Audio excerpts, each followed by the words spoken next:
জেলার উত্তর পশ্চিম কোণে দ্বারকেশ্বর নদ ও শিলাবতী নদের মধ্যবর্তী স্থানে অবস্থিত গড় মান্দারণ। একসময়ে এই অঞ্চলটি মন্দার বা মাদার গাছে ভর্তি ছিল। সম্ভবত তার থেকেই নামকরণ গড় মান্দারণ। গড় কথার অর্থ হল কেল্লা বা দুর্গ। কালের বিবর্তনে বর্তমানে দুর্গের কোনো ভগ্নাবশেষই আর অবশিষ্ট নেই। তবে স্থানীয় মানুষের বিশ্বাস, খনন করলে আজও দুর্গের অস্তিত্ব মিলবে। গড় মান্দারণের প্রাকৃতিক সৌন্দর্য এক কথায় অসাধারণ। এর পাশেই বয়ে চলেছে আমোদর নদ।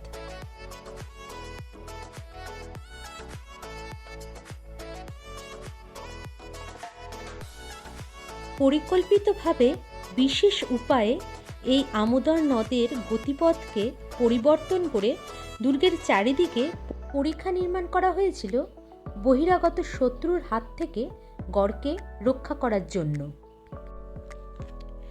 পঞ্চদশ শতাব্দী পর্যন্ত এখানে চলত হিন্দুরাজ। পরে বোঝা যাবে যে কাকে ক্যামেরা ধরানো হয়েছে।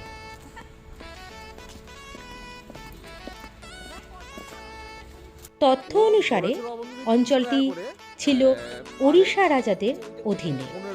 সুলতান হোসেন শাহের সেনাপতি ইসমাইল গাজী গজপতি কপিলেন্দ্রকে পরাজিত করে এখানে মুসলিম রাজ প্রতিষ্ঠা করেন।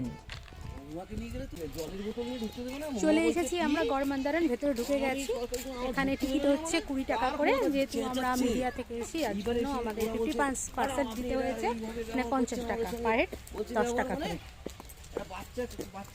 চলো দেখতে থাকো, ভেতরটা ঘুরে দেখাই গড় মান্দারণের ভেতরটা।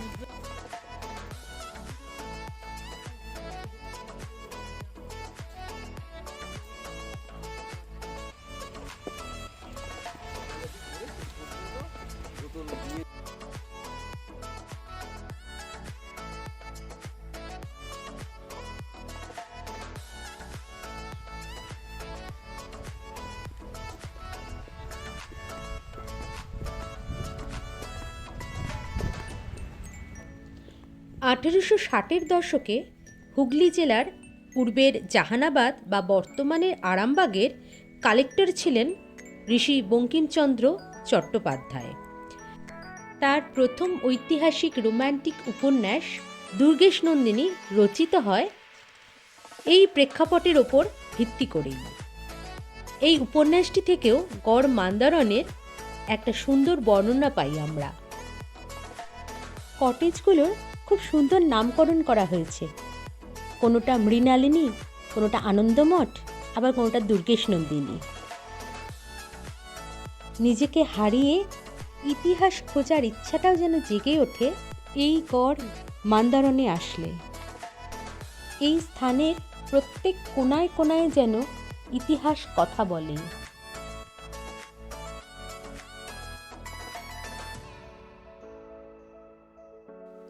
বর্তমানে এটি একটি জনপ্রিয় পর্যটন কেন্দ্র হিসেবে গড়ে উঠেছে।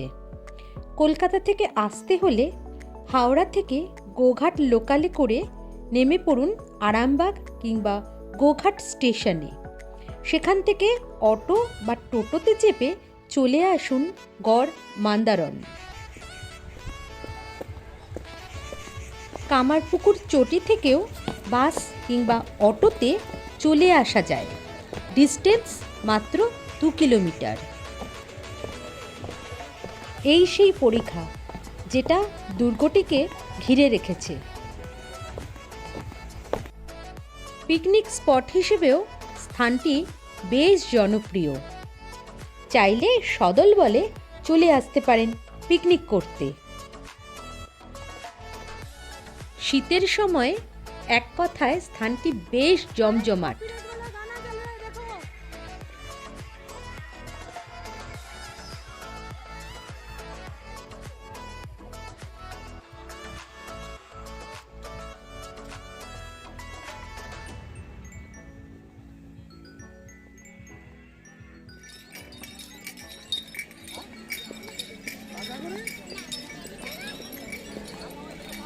রান্না করছে দেখো।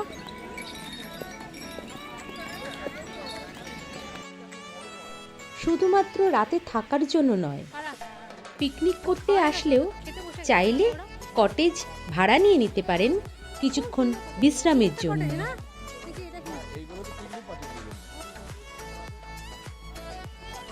পুরো গড় ঘোরার জন্য আপনারা গাড়িও আনতে পারেন সঙ্গে, বা অটো রিজার্ভ করে নিতে পারেন।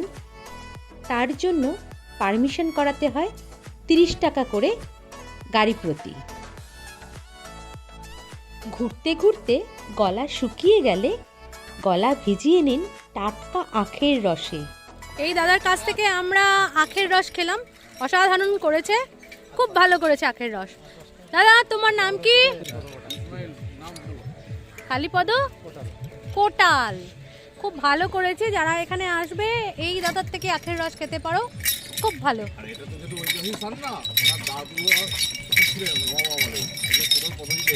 ও তাই, এটা কি, এটা মানে কি? আচ্ছা আচ্ছা ও বাবা, Student এই যাচ্ছে। লাইন দিয়ে সব চলে যাচ্ছে। আরে বাচ্চারা যাচ্ছে। চলো আমরা ওখানে যাই, চলো যাই।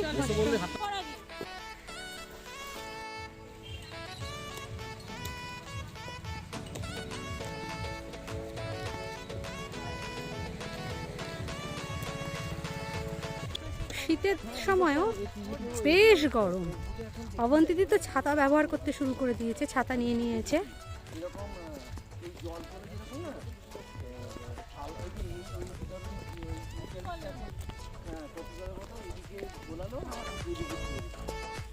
আমরা এই সাইড দিয়ে এসেছি।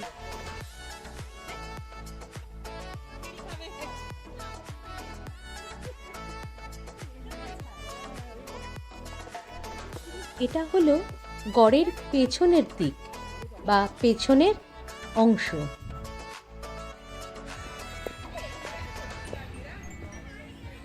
মারা যাবার পরে ইসমাইল গাজী সাহেবকে সমাধিত করা হয় এই গড়ের পেছনের অংশের উপরের দিকে।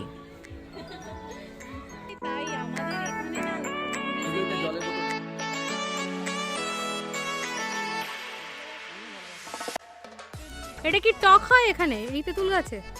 এটি এখন পীর দরগা বা বড় আস্তানা নামে পরিচিত। রয়েছে চিলড্রেন্স পার্ক, যেখানে ছোটদের সঙ্গে সামিল বড়রাও।